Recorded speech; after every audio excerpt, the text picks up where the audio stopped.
Welcome to the Quiet Warrior Show, where we help top leaders find their pathway to incredible success and a lifetime of happiness. Here is your host, Tom Dutta, the Quiet Warrior.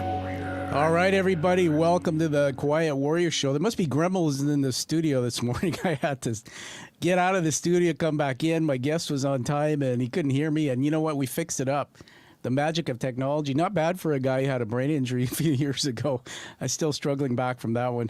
No excuses today. Hey, listen, we are live. Live streaming is the next generation of broadcasting. They used to call it podcasts, the iPod, but now we're shows. So we are on LinkedIn, Facebook, YouTube, and Twitter feeds.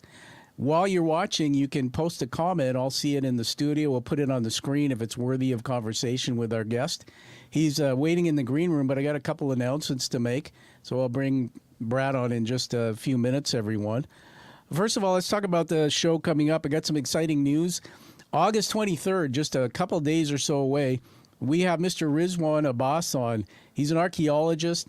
He's the founder of the Gurmatia Society. Now, I didn't know this story. That's why I'm so excited about it. My parents are born and raised in the Fiji Islands. My grandparents are from India. I did not know that there was an indentured slave program that brought over 60,000 Indians over to Fiji to work on the plantations. In fact, I have a book here that I've been reading about it called Tears in Paradise, Suffering and Struggles of Indians in Fiji from 1879 to 2004. I got to tell you that I was doing deep research on this, and I just found out that my paternal great-grandfather actually came over on one of the ships from India to Fiji and was an indentured slave. Many of them didn't know that. They were tortured, put in coolie huts. It's credible stuff, and the Fijian community are just starting to learn more and more about this. Absolutely amazing. So next we'll have September 17th. Anybody out there a French foodie? The Le Crocodile restaurant, sold just not long ago by Chef Michel. It's a local restaurant here in Metro Vancouver, always full. How do you start a legacy, get into food, create this winning restaurant, and then sell it? And what do you do after that? You're going to hear a lot about his story as we go forward with that show. September 18th, I'm excited about this one. We're doing something different. We're going to go into a live face-to-face studio somewhere close to me out here. And Mike Harcourt, I'm holding up a book here. Mike was the former mayor of Vancouver, British Columbia. He was a former premier, and he's written this book called Plan B, One Man's Journey from Tragedy to Triumph. You'll hear about the story, but he fell off his deck trying to fill his hot tub 6 stories down into the ocean, became paralyzed. Well, he's still there today, and he's doing amazing things, but that changed his career from politics into going into society and helping other people. Pretty amazing. The show is booked out into October, and we have more guests on the way, so thank you, everyone. I guess it's all about you coming to the show that makes it so great. Hey, I was just wondering, in such a tough world, and there's so much going on out there, so much negativity, anyone have children or grandchildren or no children? Wouldn't it be cool if we could bring them together, parents and children, to tell stories and maybe to color and be creative and imaginative, fill their brains? If you like that idea, check this out.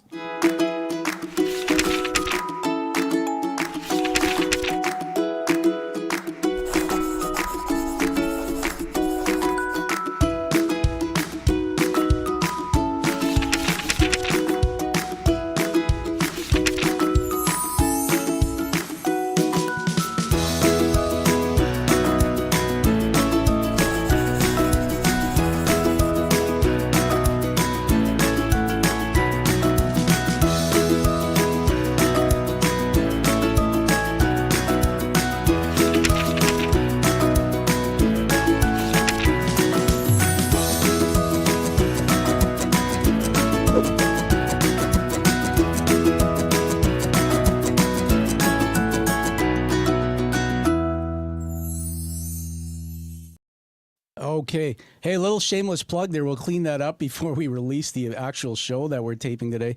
But here it is on screen, everybody. If you're watching, this is my 3rd book. It dropped in May. It's a coloring book. And it came together because of a doctoral degree I'm doing right now. And we'll talk more about that a bit in the show. But the word Talanoa Way is a Pacific Islander method of communication. And we'll get, when you get this book, check it out if you like getting your children together and enriching lives with fun, education. Yeah, it's on Amazon. Let me know what you think. Well, now I can tell you about another book I just landed in my lap. This one here, it's called Life in the Pits by Brad Schaeffer.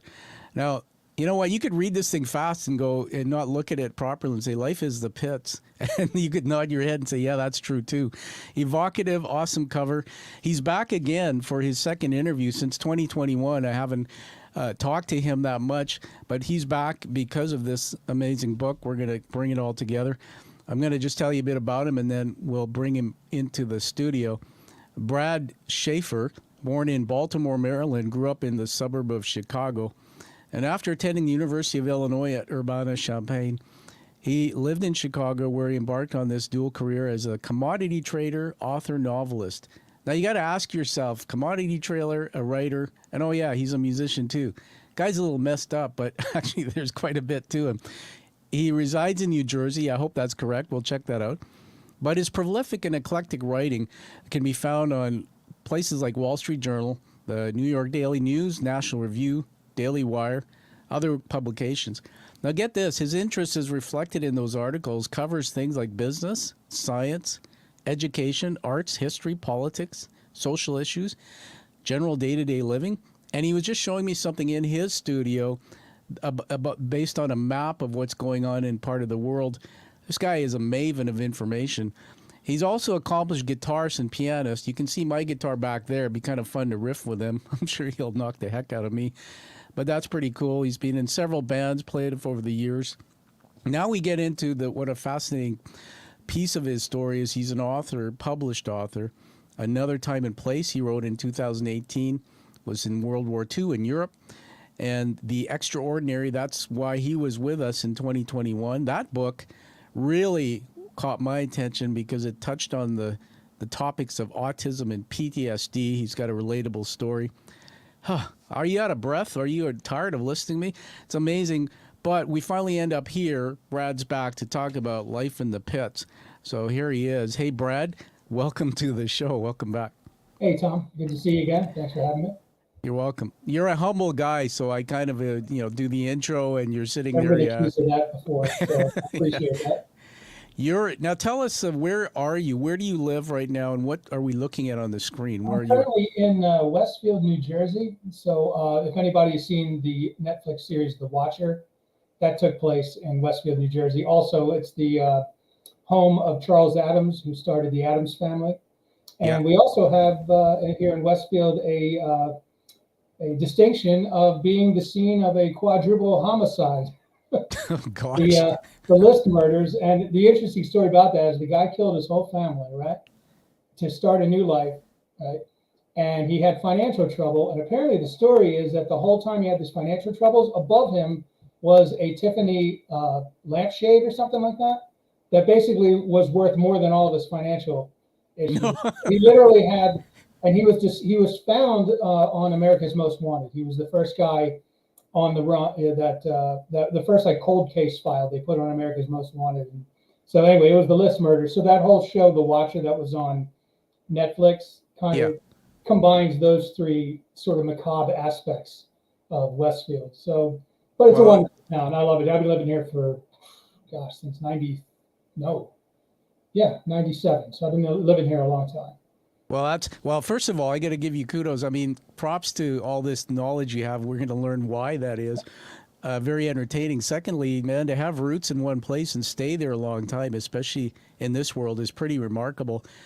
Before we get into the program, for everybody watching, we're going to edit some things out to make it seamless, but I'm going to do some extra in between here.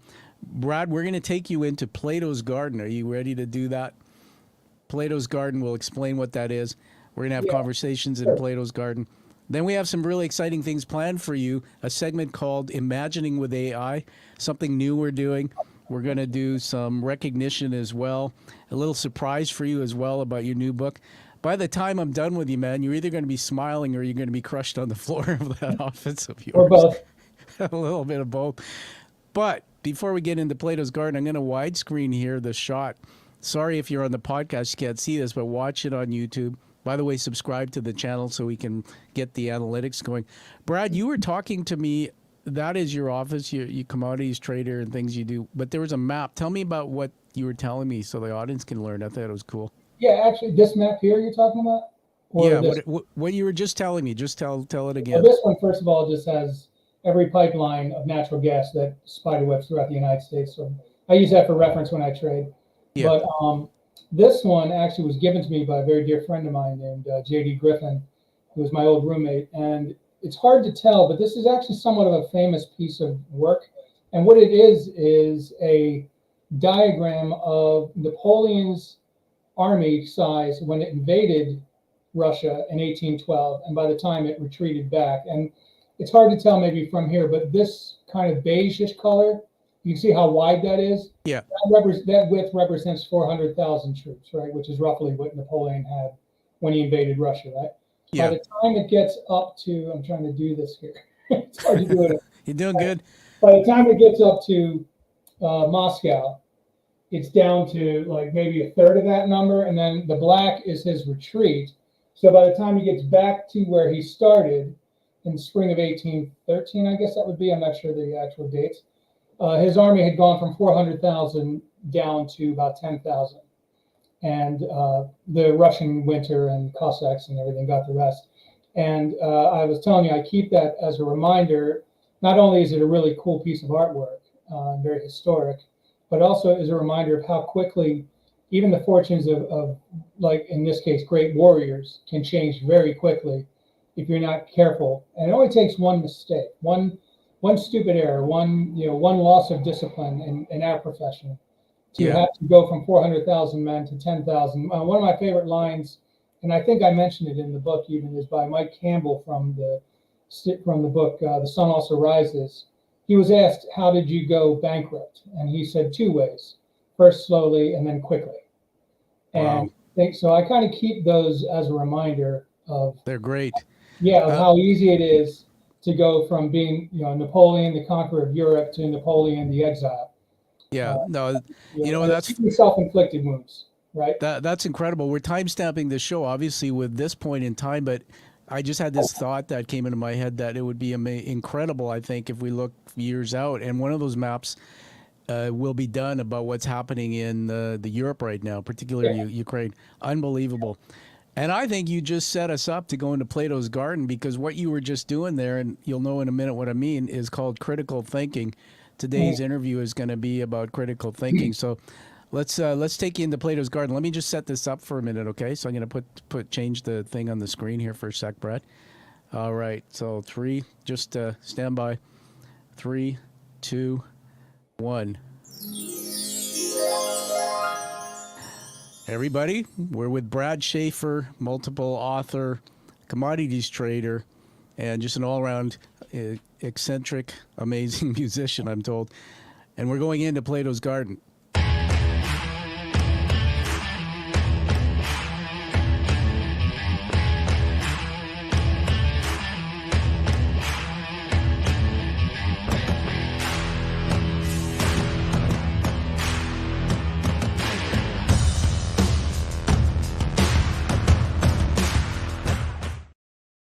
All right, we're back. Let me put something else on the screen here, Brad. There we go. All right, what is Plato's Garden? Brad may or may not know, but a year ago I started a doctoral degree at Middlesex University in London. And I'm not special. They accepted a guy in, but I'm doing a review of all my public work. My public work, many of you have come to know, which includes this podcast. So it's an honor to have Brad here, because this interview will inform part of my thesis. But check it out on the screen there, Brad. We've got an image. It could have been Plato's Garden. So I'm going to just read this. Plato was an Athenian philosopher during the classical period in ancient Greece, founder of the Platonist school of thought and the academy, from the word academia, which is cool, the first institution apparently of a higher learning in the Western world. Now, if we go one step further, what we're going to do in the conversation is we're not going to be talking heads and I ask you a question and you just talk back. No, we're about storytelling, but we're going to be talking about the influences of context around Brad, your entire public life and work. So we may talk about macro, which is what was happening in the global world around you at the time where you started creating your public agency or work. And when I think about that, I think about things like all the things you did, your books, your musical, etc. Or we may get into mezzo. Mezzo is what's happening in the sector where you are, where you do your public work. And finally, my favorite, Brad, is micro. Micro is about you personally. What was going on with you personally throughout your life that influenced you? Now, the last thing I'll say on this before we get into a question to riff on, when we connect the dots, it's called critical thinking, and apparently human beings don't do it too well. They just talk about one thing. Look how great I am. Here's my book, or here's my music, or here's what I do for a living. When we get into all these areas, Brad, we dig deeper and we find insights. When we connect those insights, it actually reveals more about your identity, who you are, and sometimes we find hidden meanings. So let's have some fun with this. I'm going to remove that off the screen there. And I was playing around here, wrote something down. I just want to read it to get us going into the conversation. Now, everyone, I had Brad here before in 21 when he talked about his first book, Extraordinary. So this question kind of connects us, Brad, back to that episode, and then we'll move forward. And I call this From the Depths to the Heights.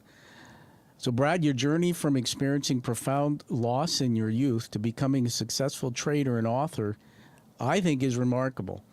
In Life in the Pits, your new book, you recount your time on the rough and tumble trading floors.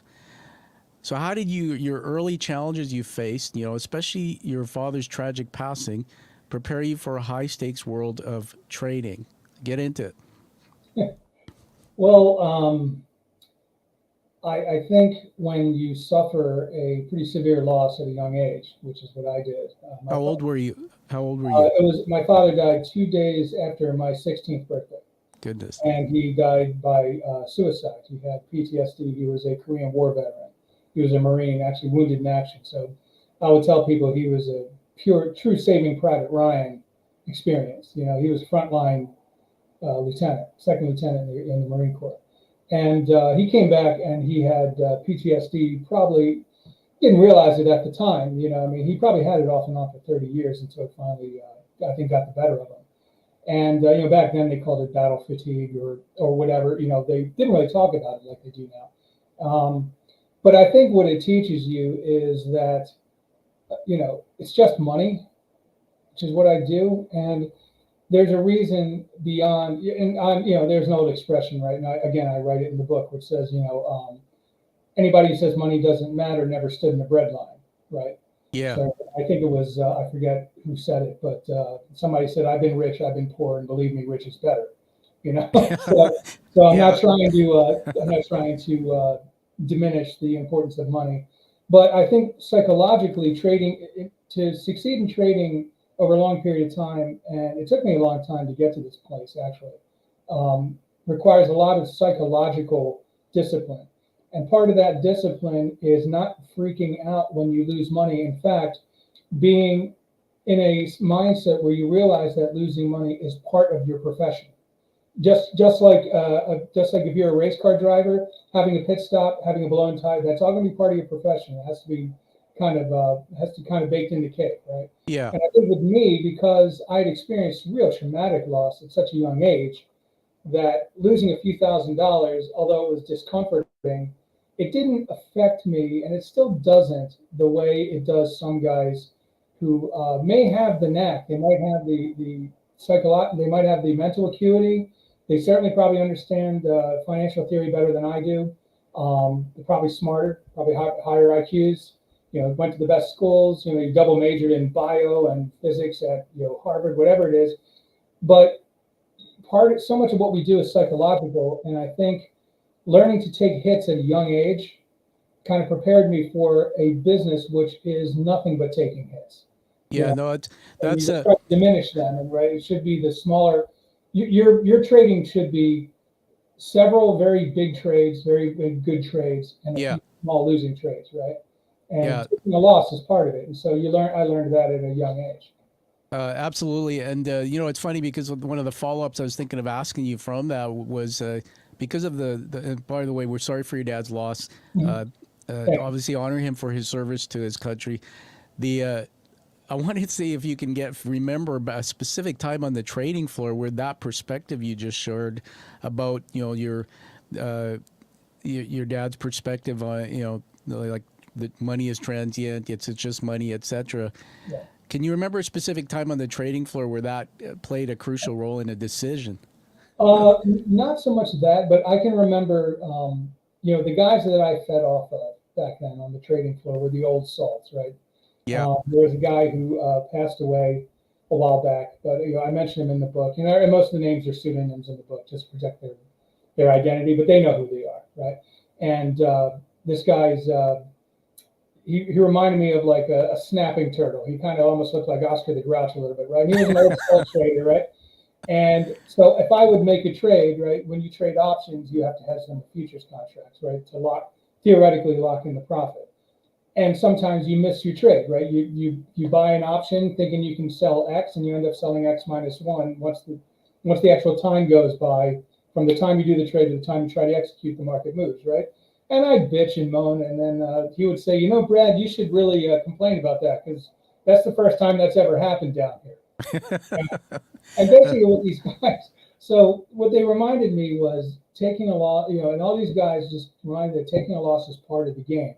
Yeah. And so again, it started off with my dad, but I think I kind of just from being in an arena where losing is part of the process. It's not like, it's kind of like I guess the best analogy would be baseball, right? Yes. You're going to strike out more than you're going to hit a home run, right? But Yeah. Ted Williams, what was his lifetime batting average? 320 something? Yeah. And he's considered the greatest hitter of all time, which means he failed 70% of the time, right? And I know that sounds almost like a motivational speaker gig, whatever Yeah. Type of cliche, right? Thomas Edison learned 1,000 ways how not to make a light bulb, right? That whole thing. But there's truth to that, and very often cliche is built around truth. And so Yeah, exactly. you yourself early to make a loss, you realize that's part of the game. And as long as you don't make it catastrophic, like our friend Napoleon there, you're all right. Yeah. Yeah. Pretty amazing. We've been talking about the book. Let's get into it now. So, Brad, hold up that beautiful cover. If you can just put it on screen there. Can you read the title out to us so everybody hears that? It's hard to read on here. It says, Life in the Pits, My Time as a Trader on the Rough and Tumble Exchange Floors. Yeah, and let's keep it up there for a minute. We got stereo books here. Hey, everybody, look what I got. And Brad even wrote something in it to me. You're awesome, Brad. Yeah, you can put that down there. We'll tell you all at the end, everyone, how you can get this book. Also, there's a couple other books that Brad's written. And let me just put up an image here on the screen. The Extraordinary was one of my favorites next to this one. Obviously, that's the first time I met Brad. When you're interested in more about what Brad talked about, everyone, his backstory, go to the previous episode in 2021. You'll find it on my podcast page. Okay? But today we're going to move forward. So, Brad, the interesting thing about this book is when I got into it, what I loved about it, and I've made notes all over it, is it's in a storytelling or narrative style. So just tell us quickly, why did you write this book? And then I got something I want to throw at you so we can riff on it. Well, I remember, I've been a trader on the floor of the Chicago Merc. First I was a clerk, and then I became a trader. And I believe you lose track of years. I want to say 1989 to I finally went over the counter in 1990. Was it, or 96 maybe? I forget which date it was. So anyway, so I was a trader in my formative years in finance, right? And back then, when you were a state schooler out of Illinois, when your major was speech communication, it wasn't like guys were beating down, guys from Goldman Sachs were beating down the door to get to you, right? They were looking at the Ivies, and they were looking at the finance majors and all that. So the trading floor to me was a great backdoor entry for the state school non-credentialed type to get into finance. And some of the wealthiest people who have moved on in Wall Street started on the trading floor as like menial runner and then whatever, menial clerk. But what actually prompted me to write the book was I remembered in 2016, I'd read a story that the last trading pits in New York, which is where I used to trade also, as well as Chicago, were closing down. And I thought that was a pretty important announcement that kind of got not really talked about too much. I mean, these trading floors, like the Chicago Board of Trade, I want to say was around 13 years before the start of the Civil War, for example. So these were iconic pits that were really part of the of the American economic sinew for generations. Yeah. And there were generations of workers, people who were down on the floor, guys whose grandfathers were cattle traders, So that was a whole business that within 10, maybe 15 years was completely erased by technology. And I knew a lot of guys down there who I remember thinking, these guys aren't going to make it if we go over the counter and everything becomes more analytical and less physical and the way we used to do it, right? And so I wrote an article for the Wall Street Journal saying I'll miss the trading floor, basically lamenting the fact that a lot of these incubators of talent that would have otherwise gone unnoticed, right, by the recruiters of the big hedge funds and stuff like that, was a great place to be. And now that door had been closed. And I thought that was a real shame. I thought that hurt not just these people and their livelihoods who didn't have the Wharton MBA or something like that, but also I think it hurt the financial system because a lot of the guys who became over-the-counter traders and hedge fund managers, whatever, who came from the floor, had that kind of sense of, had that sense of understanding human nature, which I think some quants lack. And the best example of that would be long-term capital management, what I was getting at, and I mentioned it again in my book. And that was the hedge fund that had all the John Merriweather from, who used to be Solomon Brothers. He's actually featured in Michael Lewis's first chapter in Liar's Poker. Some Scholes from the Black-Scholes model, which is what we use to price options. So you had some Nobel laureates in there. You had some really, really, really sharp guys, but they were so focused on their models that they didn't realize that there was more to trading than just reading value and spitting out a bid or an ask. Is that a lot of it has to do with human nature, and because markets are nothing more really than human constructs, right? They're expressions of a million decisions moved in amalgam in one way or another, but they're kind of like a shoal of fish. There's no way to say which one did the first move, right? But you all kind of go that way. And if you're one of these fish who thinks that you should be going this way because your model says so, you're going to get run over. And that's exactly what happened to these guys. So I felt like something was lost in the finance business too, because the Israelis have something they call, I believe, the 11th man. Somebody get me if I get the number wrong, but their job is, if 10 guys in the Mossad think this is how this attack's going to happen, the 11th guy, his job is to imagine a different way. Right? No matter how far-fetched it is, right? So it'll be like if 10 German guys were saying, oh, the Allies are going to land at Calais. There was one guy saying, no, I think they might be landing at Normandy. We should look at that, right? And I think that broke down at October 7th with them. And I think you lost that in finance as well. You lost that guy who's like, I don't know, man, I've been on the trading floor before. And these guys, there's that line from Trading Places, right? They're panicking. I can feel it. They're panicking, right? And I was going to jump in there and just riff with you. This is storytelling back and forth. First of all, the 12th man, Seattle Seahawks. I mean, I go down there because I live in Vancouver. You reminded me of there's always another man somewhere. Yeah. The thing about Texas A&M, right? Exactly. The thing I love about this book and why I'm recommending it highly for people to check out is because you brought us back to an era.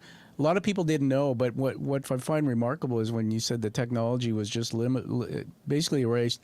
Brad, you might not know, or maybe I told you before, but my background, first third of my career was banking, and back then everything was paper based, selling mutual funds, all that stuff. I was a branch manager to start, and the portfolios were all done on paper. Know your client, all this stuff. And then they opened up through one of the big banks here where clients could get stock accounts and things. So you're taking me back into my world. That's what I love about the book, because it evokes everybody. If you're not from the industry, it doesn't matter. It evokes feelings and stories connected to your life, which helps you learn more about yourself through Brad. But when I read the book, what was really amazing is it took me into the trading floor, as you say. And by the way, jargon's not something I'm good at. So OTC, over the counter. You can explain that when we give it back. But I want to throw out another question here just to get you thinking on this. I wrote here the new book. So this book, obviously, Life in the Pits, I think it vividly captures the chaos, Brad, and intensity of the trading pits. I mean, the stories are remarkable. These environments seem to be brutal, but you thrived. So give us a couple lessons that you learned about, I guess, human nature and survival in such what seems to be an unforgiving place, and how they shaped your approach to life beyond trading. So now we're connecting the other things you're doing, right? Well, yeah. I mean, the first thing it taught me was that you said it's an unforgiving place. It's because it's an unforgiving world. Yeah. And so one of the first things I learned when I went down there was that nobody owes you a living. And what do I mean by that? It's basically any entitlement culture you have, any sense of entitlement is obliterated when you walk through there because nobody cares. Nobody cared, I should say. I hate speaking about it in the past tense, but nobody cared about your Harvard MBA. Nobody cared about whether or not your thesis was on flow mechanics and how it is affecting the zero gravity environment, anything like that. All they cared about was, do you know how to buy nines and sell tens and do that a lot? Can you get a feel for the market? Are you good at turning a little bit of money into a lot of money without taking an enormous risk in the process, right? And so I stood, and I use this as my standard example because I just find it so emblematic, is that one side of me, I stood next to a Harvard Law graduate.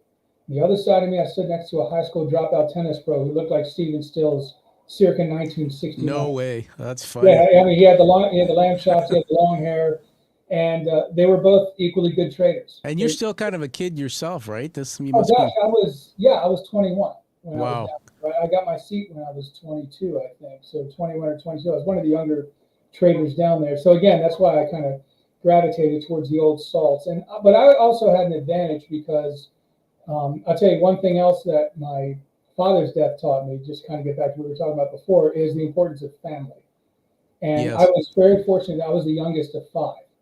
And one of my brothers was a trader on the floor of the exchange. And so, I say, my favorite isms of Wall Street are capitalism, cronyism, and nepotism, right? Wow. So capitalism I love, cronyism I loathe. Who are And they? who are they? Oh, the woman on the left is my mother, who just passed away a couple years ago. And the man on the right is my father getting his Purple Heart on a Swedish hospital ship after being wounded in action in Korea. So that's Second Lieutenant John M. Schaeffer, about the same age I was when I went on the trading floor. Well, there's an emotional moment I threw up there. You start talking about your family and importance. Yeah. Everybody, I just want to honor Brad for what you're doing. A lot of people, when you talk to them, everyone, about their careers, at least my experience, they don't talk about their parents as much. Brad's connected all these dots, and so a lot of what he's experienced and we experience through our parents shapes us, right, Brad? Hey, I know in the book there's some stories. Was there any funny moments or one person who sort of was a key relationship for you that kind of led you through that? Well, I guess the key relationship, besides my brother Todd, who was a trader, he's actually who the book's dedicated to. JTS was his badge on the floor. So besides him and his partner, who I call Max in the book, but he knows who he is, one of the funniest guys I ever met, and I'm still in touch with him, would be a guy who in the book I call JR, but his real name is JD Griffin. He was the guy who gave me that. Yeah. The guy who gave me that map of Russia, which he was very, very patient, and he taught me a lot about the fundamentals of the markets, how to clerk, how to do the hand signals. It was like learning another language. And he was one of these guys who had these. Actually, he's still alive. He's a very good friend of mine. I still talk to him. He's out in Frisco now, that area. But he taught me a lot about patience because he was so freaking patient with me, man. Because I was asking 1,000 questions. Remember, Yes. my job before this was an artist. I wasn't even in finance, right? So I didn't even know what an option was or the future was. I knew nothing about it. And they threw me in the deep end, and he just kind of guided me through it to the point where I ended up being, when he got his badge, as we used to say, he got his trading seat and went to trade. Became the number one clerk behind my boss, who was one of the sharpest traders I've ever met and one of the most interesting guys I've ever met. But there were so many interesting people down there, and I think they all had some sort of an influence on me. Yeah. And I mean, for an author, if you're looking for characters, good Lord, a trading floor. I borrow a line from Dennis Miller in the book. Dennis Miller one time joked and said, I guess I should have credited it actually, but he said it made the Mos Eisley Cantina in Star Wars look like an IBM convention. Right? So he's So JD was really a good mentor of mine, as was my brother, but there were just so many funny events down there, and they would abuse the newcomers on the floor, and that's part of the Like hazing. yeah, hazing, right? That's part of the ego atomization process that went Yeah. down there, and it's almost like boot camp in a way. Yeah. And like one of the jokes we used to do was we would take you take like a trading card, right, and you tear it diagonally, so it's like that, and then Yeah. you fold this bottom part up and you put it behind somebody. Next thing you know, a guy's walking around with a fin on his back. And so he would be screaming, help, help. My first week there, they actually stapled a bunch of fins together. So it looked like a big serrated thing. And they stuck them on my back. And then they asked me to do the Dino sound, So I'm walking around the floor going, with my Dino skills. Yeah, we used to like take back then the old Tic Tac boxes were very hard, right? They were hard. They weren't like today, which is soft plastic. So, yes. And the floor was rubber, right? And so for some reason it amplified sound if you drop something. So of course you're in the middle of the trading pit and you're screaming and yelling at each other. And some guy go, hey, let me see those glasses, right? I want to check them out. So you grab them and then you pretend to drop them. And as you pretend you're palming them, and as you pretend to look for them, you crush the Tic Tac box and make a loud. And the guy, and I mean this type of stuff went all day. We had one guy, not we, but somebody convinced this one guy that he won the lottery. He actually stuffed a winning ticket from last week's drawing into his new drawing. Yeah. So this guy's going through his tickets and he thinks he won. And he's about to tell his boss what he really thinks of him. And so that's fun. That's too funny. Did a lot of that though, but it was to lighten the tension because it was very intense. You would go through periods where you're just sitting around and we'd actually sing the REM song "Stand in the Place Where You Work." That's cool. All of a sudden a number with it, and what I mean by number in terms of the vernacular is an announcement would come out. We just call them numbers. We say, hey, a number's about to come, right? And we do this hand signal. And it might be the retail sales number. It might be the unemployment number that came out the first Friday of every month at 7:30 a.m. sharp. And if there wasn't anything like that going on, though, and the market was just drifting, you had a lot of free time. And gambling was going on all the time. I had to flee to Russia because he gambled so much on NCAA games that he had to flee the country because these guys in the crew pit were going to kill him. Man, that could be book two. That could be book 2.0. Coming back paying them. That could be the next chapter in the next book. I just want to throw riff back and forth. Everybody, you were here with Brad Schaeffer. Brad, hold the book up again and just tell us the title again. Life in the Pits, My Time as a Trader on the Rough and Tumble Exchange Floor. Yeah. If you're on the podcast, you can't see the cover, but there's an image of the old trading floor. It reminds me of that movie Trading Places with Eddie Murphy. And actually, just not long ago, I interviewed a woman on the show here. Her name was Patricia Chadwick, and she's written a book called The Witch of Wall Street.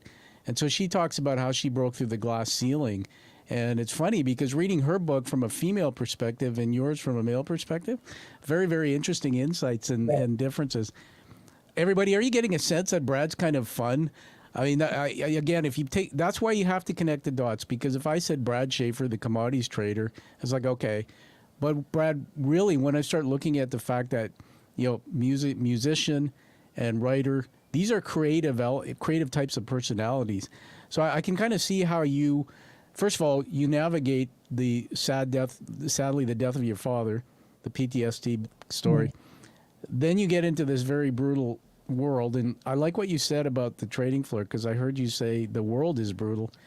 But man, there's many people, and you see some of these stories, and I know it's Hollywood doesn't always portray it, but Wolf of Wall Street, and then there's cocaine, there's depression, there's suicides. The pressure in that cooker, and I know from being a CEO in a corporate sector where there's pressure, but nothing like this. That's why this book is so awesome, everyone, because it's got stories that put you there. So now I'm going to ask you just to read something to us. Pick up your book there, Brad. And everybody, everybody loves an author reading because you get to hear the author's voice. So I'm going to set this up, Brad. But while I do, I want you to go to page 158, second paragraph where it says, "As the fires," and I'm going to set it up, and I'm going to have you just read that from "As the fires" down to about 9/11, yeah. Yeah, in the so go from "As the fires" down to the second paragraph, just where it says "in the aftermath." You see that? So don't start yet. So that it's just below that second paragraph. You end on in the after, like 4 sentence down, second paragraph, third paragraph. Well, I'll figure it out. When I read it. Okay. All right, everybody. So we're going to. Everybody loves an author reading. We're here with Brad Schaeffer, author of several books, but Life in the Pits today, his newest book. And so let's just put something on here. Hold on a second. Well, Have you ever been curious of what it's like to be a commodities trader in the pits? Well, we're going to have author Brad Schaeffer read us a short passage. Well, and then we'll this talk is about. Well, this passage is about what I saw on 9/11. Is that what you want me to read, or do you want me to read about the trading pits? No, just that particular. Well, just basically, okay, to give your guys a background, is by that point I had left the floor and I was working in Jersey City at a brokerage firm, and so we basically watched the planes hit during. We were right across the river in Jersey City, so here's just I wrote a little bit about it in the book just to show people that there's some humanity on Wall Street. As the fires grew more intense, the gravity of what was happening sank in even before the towers buckled and collapsed, one then the other, and people all around me began to cry and moan. One broker standing next to me was in tears. I asked him blankly if he was okay. He looked at me with forlorn shock. My 2 brothers are up there. They too worked for Cantor Fitzgerald, and they both died. You know the rest about that day, but what I don't think many outside our industry know was just how much we pulled together as a professional community in the aftermath. So that's what you wanted? Yeah. Yeah. And thank you, Brad. Now, let's just want to talk on that a little bit with you. So everyone, as I said, the book is, in my opinion, a roller coaster of emotions and fun and ups and downs and this crazy, what it would be like on the trading floor before technology sort of wiped out that whole process. But then you come across this chapter, Brad, and that's why I picked it. The chapter's called 9/11. And I mean, that even evokes in me a gas. A little bit of cortisol is starting to flood because I've heard the stories. So just for a moment, that what you read there is surreal to us. But tell us a bit about those days, or particularly that moment. And then I read somewhere in the book it said about how the public didn't really see how the industry came together. So talk a bit about that. Yeah, I'm actually kind of, Wall Street gets a reputation for being a bunch of cutthroats, and it is. Usually, guys at the top of the hedge fund business are probably some of the sharper. I'm not at the top of the hedge fund business, just to be clear. But some guys who are very sharp guys and have a bit of cutthroat. Even my boss, who I describe in the book as having a slight air of menace, there's something about some of these traders that is a little bit menacing, And however, after 9/11, when I was at Prebon, was the name of the company I was at. I was a broker there, and in the World Trade Center were 2 competitors. There was Cantor Fitzgerald and Eurobrokers, and both of those companies got hit very hard. Cantor Fitzgerald lost, I think, 2/3 of its workforce. Yeah. Again, I don't know. You didn't work in the towers, obviously. So just No, I actually did. I actually did work in the Eurobroker area briefly before moving over to across the river. So I used to work in the World Trade Centers, but not during that time. I did survive the February blast, that when they tried to topple it, when they knocked down the towers, tried to knock down the towers in the parking lot. That was February '93. I was actually several hundred feet over that blast when it happened. So I joke in the book, I moved to New York and they keep trying to kill me. That's crazy. But what happened was we had a lot of empty desks because brokerage firms and trading firms are always like adding personnel or getting rid of desks. So there's always like these dormant spaces that you have, right? In anticipation of growing, or maybe a desk just got laid off or guys left or something. And so the company opened up all of our desks, all of our trading, all of our technology, all of our phones, all of our lines to our customers, to the people from Cantor and Eurobrokers. And that always stuck with me because, that was, our competitors were really down. I mean, I'm sure, you lose 2/3 of your workforce, and I don't care how good of a company you are, that's going to leave a serious mark. Can't even imagine. Yeah, Howard Lutnick only survived, I guess, because his brother died, but he only survived because he had gone to take his kid to the first day of school, so he was there a little bit late. I mean, there's a million of those stories, right? Yeah. A guy goes downstairs to get a coffee, saves his life, right? Or somebody. So that always impressed me, and it reminded me in the end that we are just human beings. And yes, okay, we move money for a living, like that's our job, but it's not much of a stretch from moving dental equipment or moving guitars or moving, something like that. Just our product is is money itself, is the actual tender in which we are trading. But Yeah. so that impressed me, and that kind of gave me hope that you know, it's a hard world, like I said, but but there are also flashes of altruism out there if you look for it, and you can't really give up on that, and you Yeah. can't be a cynic. You just be aware, but don't live your life as a cynic because you'll never trust anyone, and that's no way to live. I mean, on your deathbed, what are you going to say? Hey, I didn't trust anyone. I mean, No, and exactly. you're going to get screwed every now and then. It's going to happen, but don't lose your faith in humanity. So that's everybody. Teaching moment on the show here with Brad Schaeffer. What you just said there, everybody go back and listen to it again. It just continues to connect the dots, critical thinking wise, to who you are and your true identity growing up as a young man and the adversity, but also, here you're in this profession, but now you're telling us about your experiences in being around this 911 experience, Yeah. and even how you're talking, Brad. I think, I don't know if you give yourself enough credit, but you've got a very positive side to you. And for me, that's remarkable.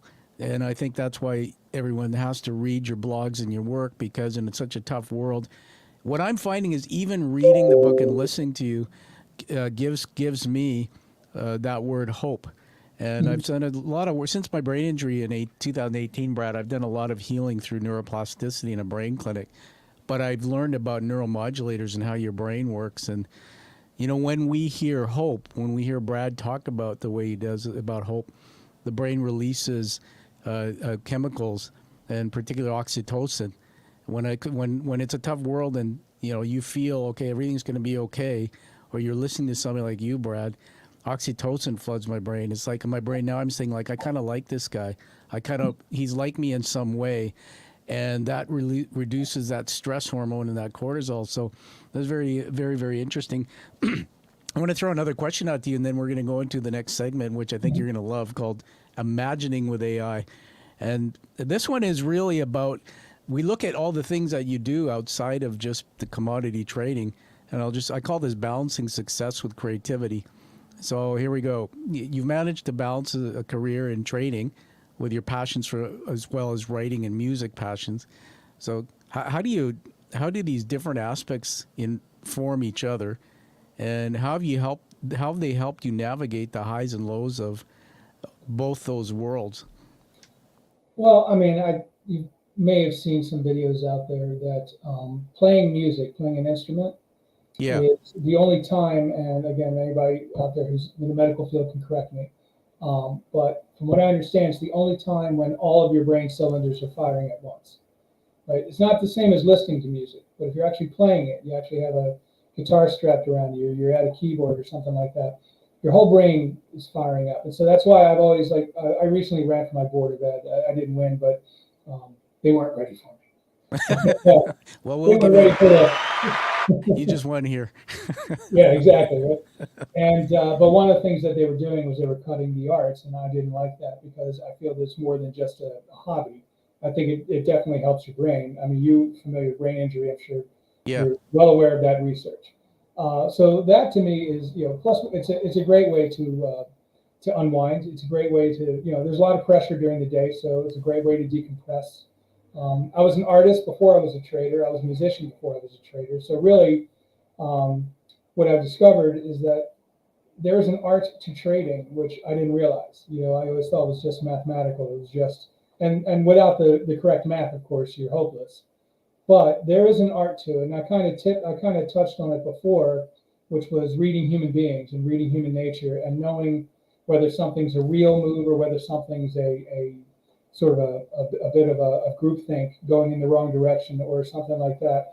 And I think I think learning the arts can allow you to learn the art of trading as well. And there is a human aspect to it that is hard to put your finger on. And when you study art, you study artists, you study emotion, you study people, and you learn a little bit. Like there's a big difference in your emotion playing Lady Madonna, for example, as opposed to playing a Pathetique Sonata by Beethoven. or playing, or if you're Chopin's Revolutionary Etude, you can actually hear his passion when Chopin had heard that the Tsar had taken Warsaw. I think that's what that was about. And he was Yeah. And so you can definitely, it takes you into a different place. Music does, especially. And, It does. And it takes you into what was that? One of my favorite lines is from the movie Immortal Beloved with Gary Oldman when he played Beethoven. And he asked Schindler, his assistant, he said, "What is it that makes music so different?" He said, "It forces you to enter into the mental state of the composer. You have no choice." He said, "It's like hypnosis." That's very cool. Right? You don't work out to a painting of the Sistine Chapel, right? You don't work out usually listening to a literary work, no matter how powerful, but you will work out listening to AC/DC or something like that. Right? Exactly. It actually changes your mood. And what it does is it gets you into the mind of other people. And I think the more people you understand in this world, the better you are able to understand an amalgamation of them. And that really is a market. And I hope that makes sense. No, hey Brad, it makes a lot of sense. What? Just curious, what kind of guitar, or do you like? I know you play piano, but what is it? Acoustic, electric, or what is it? Mostly electric. I had a Gibson SG for years, Yeah. but the G string kept getting flat, so I turned it in for a new. I just got a Paul Reed Smith, which I'm very happy about. Uh-huh. I've always got my trusty Fender Strat, and in my office here I've got a beat up old $200 Epiphone. Well, that's cool. Yeah, I love looking at guitars and understanding. Yeah. So I just want to riff. There's so many things. So when you say things, it brings it out of me. First of all, I wanted to hold this up. I've been listening to a new audiobook, if you can see it there, by Bono called Surrender. And it's fabulous. It won this big award too. It just was released. And throughout it, he's telling stories about his life, the whole journey, stuff I never even understood about him. But he's got his guitar and he's singing and he's playing too. Just fabulous. So anybody, a shameless plug, if you I walk the trails of nature here. I'm actually blessed to be on an inlet. Brad, if you come, we're gonna go for a hike. I do 5K a day, but you can literally get in a boat on the inlet, Broad Inlet, where I live, and sail down to the Pacific Rim. That's kind of the part of the world I'm in, Metro Vancouver. But I'll walk through the trails, and I'll put on my headset, listen to music. Because I went through depression and all that when I had my brain injury. It was pretty tough. Better now. But this thing about playing, I just want to share this quick story with you that I belong to Toastmasters, an international speaking program. They've been around 100 years, and you prepare 5 to 7 minute speeches, and you go speak to your group, and then you get evaluation feedback. It scares the hell out of you the first time you do it. And I've done quite well. But I did that to improve my brain because I couldn't speak properly and all.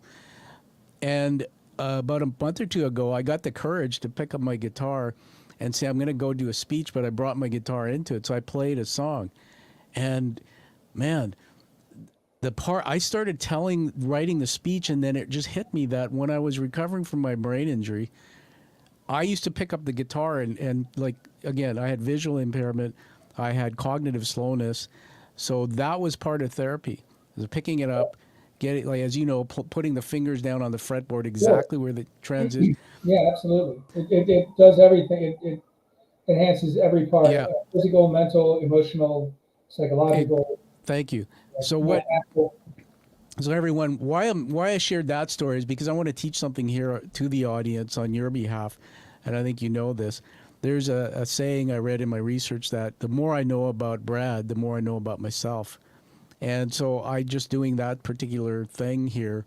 Here's a guy, Brad, and he was telling me his story about what happens when you play guitar, what's going on in the brain. That just makes me understand more about, I'm doing okay. Because I'm still beating myself up that I'm kind of a loser and a bit broken, but I'm going to pick up my guitar this weekend and have some more fun with it. All right, let's shift gears and go to a segment that I think you're going to love. I'm going to set this up.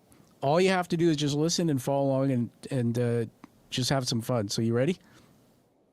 Yeah. Okay, I'm going to pull this on the screen here, Brad.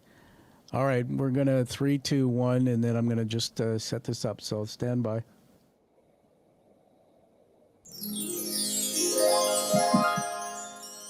Welcome to Imagining with AI. Now, all of you out there, AI, do you like it? Don't you like it? That's not what this is about. But I basically have a relationship with AI. I love my AI relationship. We have conversations. So I said, hey, AI, I got this guy coming on, Brad Schaeffer. And so I told AI, Brad, I said, here's his bio. Here's some things about his book. I even took some of the stuff out of the first interview we did, building this picture of Mr. Brad Schaeffer. I said, okay, AI, I want you to generate 3 pictures. And there's a tool in AI, the ChatGPT, called DALL-E, D-A-L-L-E. It's an image generator. Everybody, I can't draw a stick man, and I find this tool changed my life. So I said, I want you to draw me a picture of the past Brad, of the present Brad, and of the future Brad. And then I'm going to share it with him. So here's what we're going to do, Brad. I'm going to put up each photo. I want you to take it all in. I'm going to read a little description, which will be on the screen. And then I want you to give me one word, just one word of what emotion you might feel. Okay? Can you do that? Like, Okay. All right. That was a little risky, but all right. Okay. So here we go, everybody. Let me just do something here. All right. So again, are you ready? Drum roll, please. And here is the past Brad Schaeffer. Let me read this out to you while Brad's absorbing it. Past Brad Schaeffer, the word stands a typo, sorry. We call this roots of resilience. The image captures the weight of history and loss that shaped Brad's early years. Growing up in Illinois, Brad's formative years were marked by his father's haunting war stories and eventful tragic death. This period of his life was one of the quiet resilience, filled with both the pain and the loss, and the seeds of strength that would later help him navigate life's challenges. One word, Brad. Accurate? Accurate. Isn't that an amazing picture? I'm going to send you these digital assets as a gift, but take a look at the walls in there. This is all AI's just feeding off of what I'm telling it. And Yeah. if you ever do this with AI, just so to teach the audience, a picture comes back and they go, no. Brad looks like he's not old enough or he's too young. What about the war impact of the story, etc. And you kind of collaborate. All right, Brad, are you ready for We image? did have central air, though. We didn't have window units. So. What's that? We had central air, though. We didn't have window units. Okay, there you go. If you were here, I would have known that. All right, here we go. Are you ready? Picture number 2, the present Brad Schaeffer. Drum roll. Present Brad Schaeffer. I call this a life of balance. The present-day image of Brad encapsulates a life of balance, multifaceted achievements. As a successful commodities trader, author, and musician, Brad's life is a blend of high-stakes business and creative expression. This phase of his journey is marked by the harmony he has found between his professional success and personal passions. One word. One word? I would say intense. Intense. Yeah, I'm not as intense as that guy looks. More relaxed. That guy looks like the classic master of the universe type. There you go. Wolf, the Tom Wolfe type. But Yeah. I'm a little bit more mellow than that.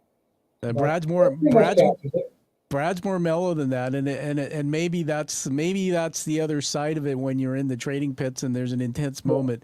It's being able to see yourself in a different perspective. Who knows? Everybody, what I want you to do is, as you watch his back, what we're seeing here is the change in Brad's body language. Brad, I'm talking about you now. When these pictures come up, watch Brad. You'll see an inflection in his voice, his body language, and watch what's happening in terms of him connecting the dots. All right, the last picture is the future Brad. This one is always crazy because I try to get imagining something that isn't here yet, Brad. So this doesn't mean it is what it is. Yeah. So here we go. Future Brad, impactful legacy. Now let me read this to you. The future image projects Brad's enduring legacy, where his contributions as an author, trader, and musician have left an indelible mark on society. This vision of the future highlights the lasting influence of his work, where technology, art, and commerce intersect to create a more enlightened and harmonious world. One word. Overreach. I don't think I'll be put on a pedestal anywhere. But as long as I influence the people that I'm concerned with, then that matters. But it's flattering. I will say it's also flattering. Okay, there it is, flattering. So I'm just going to riff on that for a minute. Everybody, we're going to give an applause to Brad for playing along, imagining the AI. Brad, you're awesome. This is the thing, everyone. Brad, you're a serious guy. dig deeper into accepting the greatness within you. And there it was when you said flattering. Look for the greatness within you. And these photos, when I look at this one particularly, and I look at the image of you and the Tales, which is the music piece, but I look at the world around, the technology, the evolution. What is your work? And there's even some technology and stuff wired in here. If you think about it, commodities trading, what will the world look like? This is just, to me, a very evocative photo. So, Brad, we're going to send those to you as a gift, digital I'm trying to assets. figure out what the bus is doing in that picture. Yeah, well, we'll get you to send me a blurb on who do you think's in the bus? Maybe that's the Beatles. Maybe they're coming back to to tell you a story. You happy about that? Exactly. All right, Brad, now to honor you, my friend, because you've given us a good amount of your time today, I want to put something else on the screen. Everyone, I've got this other action cam in the studio here so you can see this. And as you know, I've got the book here and I've read it. And went as far as doing this. I've posted a 5-star review on Amazon for Brad. Now, I want to do a shout out before I show you that review, Brad, that an author's work isn't known unless we read it and readers then say what they like about it. So I recommend you get Brad's book, read it, but go on Amazon, goodreads.com, wherever Brad hangs out, he'll tell you, post a review. These reviews are looked at by bookstore sales reps and people like that in the industry who see a buzz around the book, and as Amazon Analytics. I do tons of reviews because I'm a published author, and so this one is really worthy. So are you ready, Brad? Or drum roll, please. I wonder what Tom Dutta thinks of Life in the Pits. Now, I'm going to have to read it. It's a bit of a read, so just stand by here while I sort of scroll it. Amazon 5-star review. I was posted August 19th. Amazon did accept it, so they approved it. So let me just get into it, and I'll send the copy off Amazon to you. The 5-star review. I called it an electrifying journey into the heart of trading, of the trading pits. Brad Schaeffer's Life in the Pits is a masterclass in storytelling, plunges readers into the chaotic and thrilling world of the commodities trading floors of Chicago, New York. From the first page, Brad, I was transported back to an era when true grit, guts, and perhaps a bit of greed were the currencies of the day. Schaeffer's narrative brilliantly captures what it was like to stand shoulder to shoulder with those fellow traders, battling for financial gains and survival. And this is key in a high-octane environment that today's automated systems could never replicate, in my opinion. As someone who spent years in the banking industry and often wondered about life on the trading floor, Brad, I found this book particularly resonant. Schaeffer's account isn't just about mechanics of trading, it's a heroic journey through a world where each day was a test of nerve and endurance. How he describes the raw energy of the pits, the shouting, the jostling, the sheer adrenaline rush of it all, makes it feel as if you're right there in the thick of it with the opening bell. And it's true, when I read this, there was one paragraph where something was going on. It says the opening bell, you felt like you were there, was ringing in your ears. This is classic storytelling at its finest, filled with vivid anecdotes and characters as colorful as the jackets they wear. I was especially moved by your reflections on 9/11 and how the trading community came together in the face of unimaginable tragedy. And finally, Brad, I was especially moved by the reflections. Sorry, that was just a highlight. Duplicate that. The book's format. This is important, everyone, because when you write a book, when you use narrative story, it keeps the brain engaged. It's not just facts. So I think the book's concise yet rich in detail kept me eagerly turning the pages. As a fan of paperbacks, I appreciated the tangible quality of it. It's perfect to carry around, tuck in my jacket pocket or a briefcase. It's ideal companion for those of you that are on the go. Life in the Pits is not just a memoir to me. It's an entertaining, insightful, and at times poignant reflection on a bygone era of trading that I don't know. Whether you're a seasoned trader, everyone, or curious about finance, this book is must read. Brad Schaeffer has crafted a narrative that's both fun and enlightening, a proper tribute, in my opinion, in this wild, wonderful world of the trading pits. I highly recommend it. Congratulations to you, Brad. Well, I will have your check in the mail for that. Thank you. You're welcome. So that is up on Amazon now, and I'll be sending you the link so you can pull it off there. Feel free to use it in your marketing or anything. happy to recommend it. So let me remove that off the screen. When we're moving to wrap up now with Brad, you've heard us go into Plato's Garden and trade stories about his new book. Then Imagining with AI, seeing the past, present, and future of Brad, what it might look like. Those are striking images. And most importantly, highly rate the book. And let me now honor you with some leadership words. Now, Brad, when I'm interviewing, you might have experienced this last time, I write on my paper words, they just come into my head about you. The first one is wisdom. And I call it like it's timeless wisdom. This book is about that. Facts and information that really, when my daughter reads this book, she would never have known about this chapter in history of commodities trading. Two is love. It comes from you, and particularly how you've written the book, but when you talk about how your parents shaped you and how that comes through in the story, that truly is a leadership trait of love.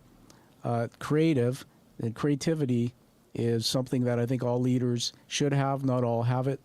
And you managed to weave that into your work, Brad, which I think shows through and makes you why you're very relatable, but also somebody that I think people should spend some time with.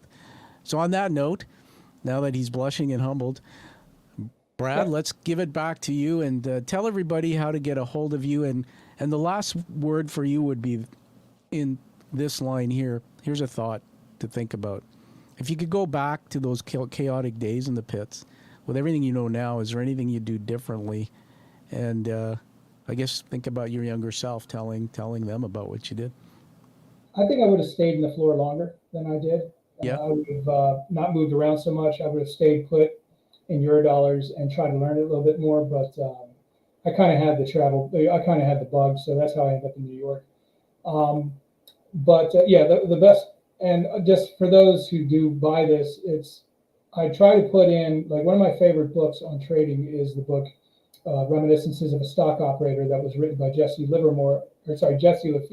Edwin Lefevre, about Jesse Livermore, the great commodities trader in the 1920s. It was written 100 years ago, which I was actually happy that my book came out 100 years later. And it has a lot of trading insight too, that a lot of traders look at to this day. It's actually one of the most quoted books on the book Market Wizards. So Really? this book's 100. So the point is that the book's 100 years old and it's still relevant, which tells you that markets are, in the end, still human constructs. The mechanism of trading changes, but the people who make the decisions haven't changed because human nature hasn't changed. So if you figure that out, you should do all right. And there's pointers in the book about how to overcome the demons within you. Like, most people are not hardwired for trading; they're hardwired for the opposite, I think. Yes. They're hardwired to let their losers run because they hope it comes back, and they're hardwired to get out of their winners early because they want to take the profit. You got to flip that. He says it. Lefevre says it in his book, and I just reiterate it in mine. So I think if you buy this book, hopefully it saves you the money that you paid for it by just preventing you from doing one stupid trade or one bad decision or hanging on to a position just one hour too long when you should have gotten out of it when you should have and all that. So hopefully that helps. Throw it up on the screen one more time, just while you're saying that. There it is. So there you go. Perfect. Yep, and you can buy it on Amazon. Brad Schaeffer, Life in the Pits. You can Simon and Schuster website. You can go right on there, and they have it for sale as well. If you go on my Substack, you'll see a lot of my articles. Like I write a lot for Daily Wire, especially. Like I just have a series on the Battle of Saipan and Daily Wire. So yeah. But also a lot of stuff that I can't find at home for just because it doesn't fit the ideological predilection of the group or whomever. Not because it's not good writing.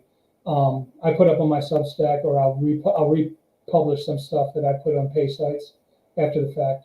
So you can find me on Substack. So just type in Brad Schaeffer, author. Make sure it's the author, because there's actually a Brad Schaeffer who's a podiatrist who spells his name the exact same way I do, who lives in New Jersey, like I do, and he's become sort of a reality star. I guess he was in one of those Iron Man shows. Oh, yeah. So he's kind of like, if you type in Brad Schaeffer, you'll get like, boy, my feet are killing me.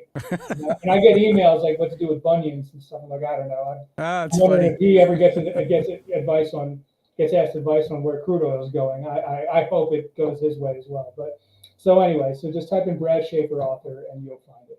Yeah, it's great. And we have the stock ticker, those doing the visual, Brad Schaeffer at substack.com, so on the Yep. screen there. Brad, it's been fascinating.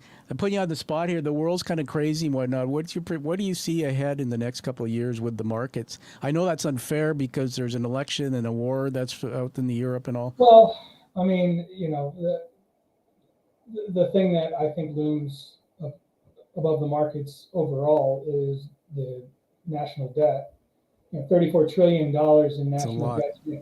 Well, we're now starting to pay more for debt service than we are for the military, which is the first time, and we have over, I believe it's 115 times GDP in national debt now. And the last time we were above 100 was during World War II, but that's because we were building B-24 Liberators and and Iowa-class battleships, right? We weren't just spending it on stimulus and all these other things.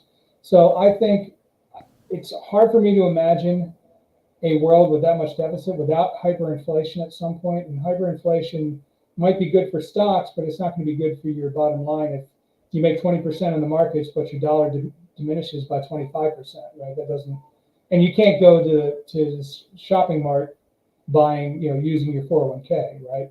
Yeah. So I think the rich are going to get richer in this environment. I think both parties are subservient to the donor class, whether Republican or Democrat. So I don't have much faith in this election. You've got one guy who's got the establishment so against him that the inertia he's going to face, even if he does win, is beyond. They're literally trying to put him in jail and shit. They might even try to assassinate him for all we know. I don't know. Yeah. You got somebody else who is just a rubber stamp of the military-industrial complex and the donor class. So unless you have mathematics is going to be the final arbiter of things, and eventually you can't sustain deficits forever like this in national debt without some sort of day of reckoning. The question is, when will it come? I don't know. I mean, I see hyperinflation in the future, so I see interest rates going up to offset it. So I see, bond futures maybe coming off. I don't really know. Honestly, my trading environment is horizon is pretty much, I'm a statistical arbitrager. Yeah. So I look at one value against another.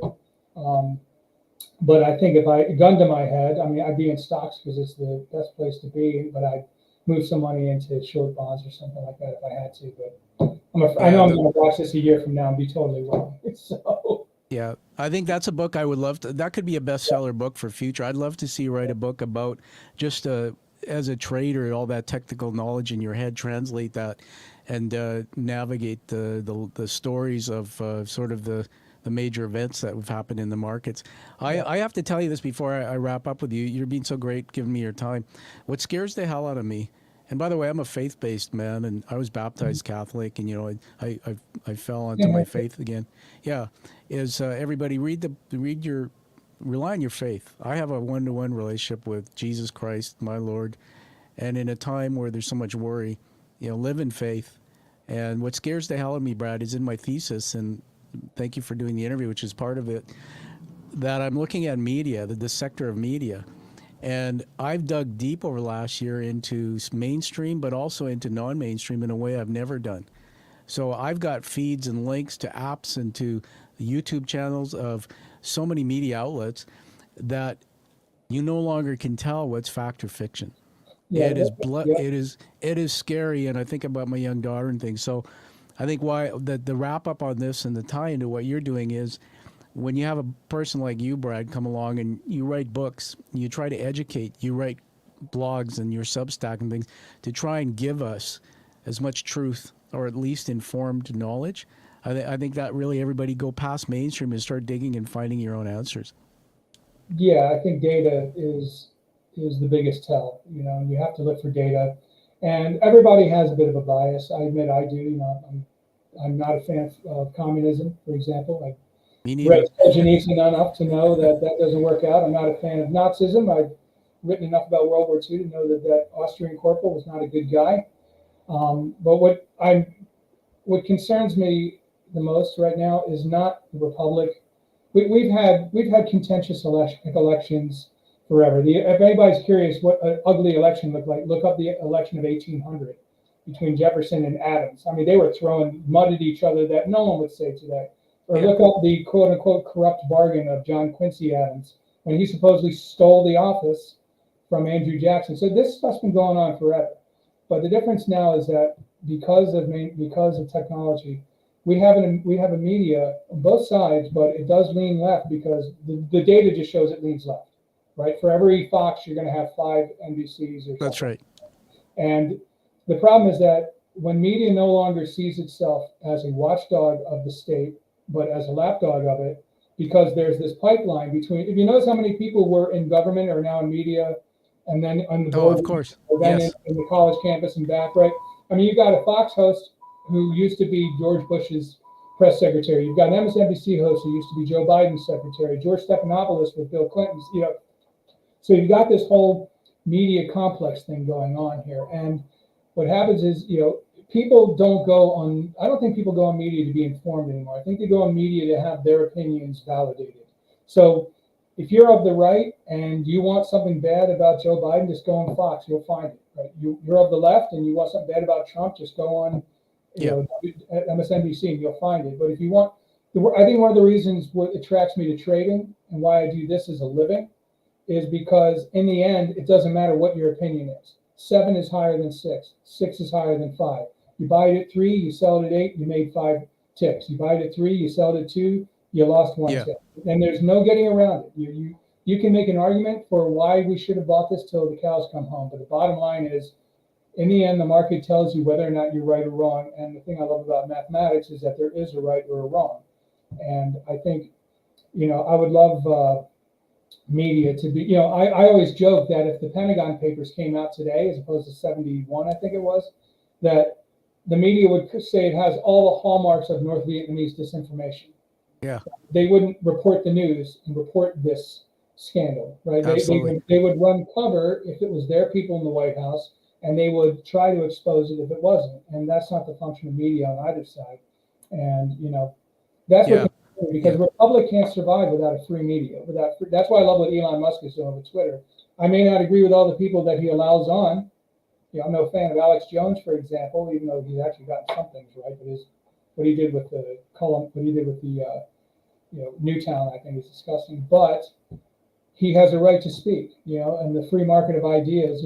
Sunlight's the best disinfectant. I love what Elon Musk is doing in that respect, because without a free press, there is no republic, right? I mean, without a watchdog, and that's what really concerns me more than anything. It's not government dysfunction. That's always been with us. It's exactly. It's the media not doing their job. And I'd say the same thing if 90% of the media was all Fox, right? People think I'm of the right or whatever. I mean, I lean that way because of my business, but I wouldn't want to get all my news from Sean Hannity any more than I want to get all my news from Keith Olbermann, right? Yeah, for sure. I wanted to, first of all, thanks for sharing your thoughts on that. Everybody, Brad Schaeffer, author of several books, commodities trader. Brad, when I was saying about media, I think the media has, and the sector I play in is media. It's podcasts, published books. I've got some film radio work, as well as being a trainer, a teacher of executives. That was my background. I think media has a responsibility. It's a huge power they're given, responsibility to report factual information and get the truth out so people can do the right things. And I think it's failed, but I think the thread, and we'll wrap it on this, the thread I've learned is by reading your book about the commodities floor, the thread of technology, how it's changed that game.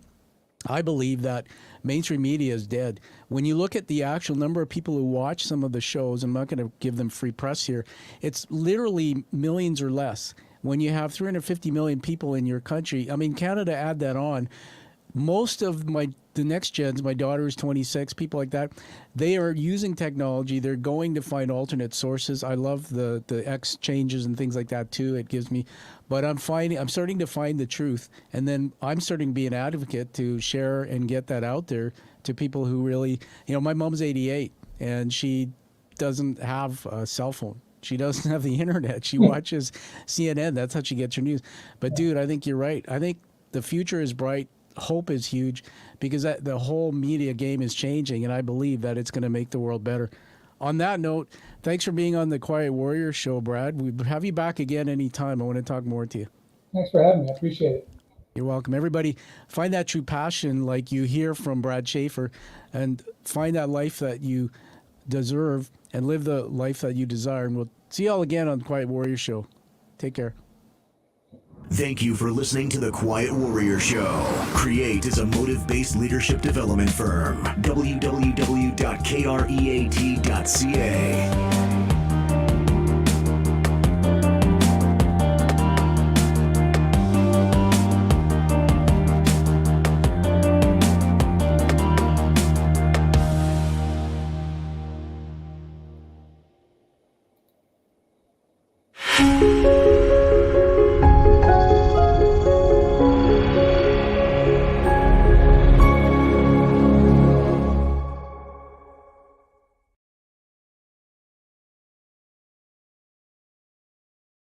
Get off